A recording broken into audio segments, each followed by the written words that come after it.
नमस्कार, मेरा नाम ज्ञानेश्वर है और आप देख रहे हैं लाइव स्थिति। देखिए, इस वक्त बिहार विधानसभा में 2 सीटों पर होने वाले उपचुनाव को लेकर बड़ा ऐलान हुआ है।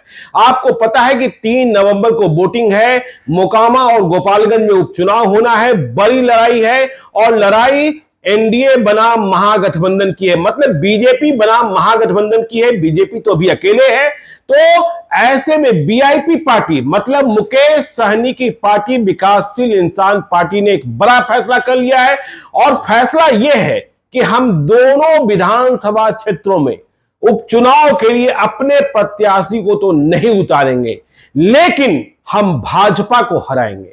मतलब भाजपा को हराना मुकेश सहनी का संकल्प हो गया है। देखिए, अभी से कुछ देर पहले वीआईपी की ओर से आधिकारिक जानकारी दी गई है। वीआईपी के राष्ट्रीय प्रवक्ता देव ज्योति ने कहा है कि पार्टी का फैसला स्पष्ट है कि हमें बीजेपी को हराना है। तो बीजेपी को हराने के लिए क्या क्या करेंगे, इस बात का ऐलान जल्द ही मुकेश सहनी करने वाले हैं, मतलब वीआईपी पार्टी के सुप्रीमो। मतलब बीजेपी को हराना ही मुकेश सहनी की प्रतिज्ञा है। आपको याद होना चाहिए कि पिछले दिनों या कुछ माह पहले मुकेश सहनी को धोखा मिला था, ऐसा मुकेश सहनी मानते हैं, क्योंकि 2020 के चुनाव में मुकेश सहनी की पार्टी के 4 विधायक चुनाव जीते, जिनमें एक दिवंगत हो गए।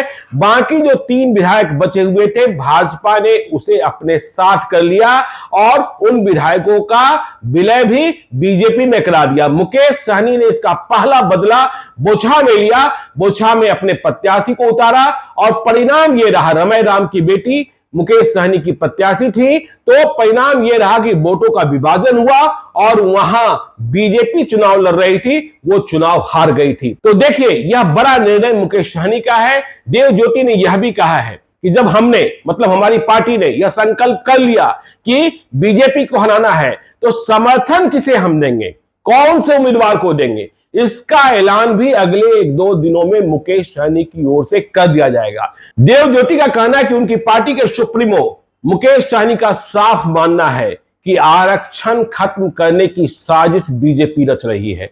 अभी बिहार निकाय चुनाव को लेकर जिस तरीके से मामले को फंसाया गया, वह आरक्षण को खत्म करने की साजिश थी, लेकिन इस साजिश में घिरने से, बिहार को घिरने से नीतीश कुमार ने बचाया। मुकेश सहनी नीतीश कुमार को धन्यवाद भी दे रहे हैं। देखिए, मुकेश सहनी का कहना है कि जिस तरीके से न्यायालय का फैसला आया और जिस तरीके से चुनाव कराने की बात कही गई, वह चुनाव अनरिजर्व होता और पिछड़ों का अधिकार छिन गया होता, लेकिन नीतीश कुमार ने अति पिछड़ों का हक बनाए रखने के लिए उस निर्णय के आधार पर चुनाव नहीं कराने का निर्णय लिया, सुप्रीम कोर्ट जाने का फैसला किया, क्योंकि बिहार में 2007 से ही इसी फार्मूले के तहत चुनाव होते रहे हैं। तो नीतीश कुमार आरक्षण की लड़ाई लड़ रहे हैं, मुकेश सहनी उनका समर्थन कर रहे हैं। तो अब देखने की बात होगी कि जब मुकेश सहनी ने यह फैसला कर लिया है कि उपचुनाव में, मोकामा और गोपालगंज के उपचुनाव में हम बीजेपी को हराएंगे। देखिए, मोकामा में लड़ाई जो है वह अनंत सिंह की पत्नी नीलम देवी, जो आरजेडी की प्रत्याशी हैं, उनका मुकाबला बीजेपी के प्रत्याशी ललन सिंह की पत्नी सोनम देवी के साथ होना है। जबकि गोपालगंज में जो मुकाबला है वह दिवंगत विधायक सुभाष सिंह की पत्नी कुसुम देवी, जो बीजेपी की प्रत्याशी हैं, और उनका मुकाबला आरजेडी के उम्मीदवार मोहन गुप्ता से होना है। तो मुकेश सहनी जब पटना वापस आते हैं तो किसके समर्थन में, बीजेपी को हराने के लिए अपने समर्थन की घोषणा करते हैं, यह देखना होगा और वह खबर भी आपको बताएंगे। आप देखते रहिए लाइव सिटीज को।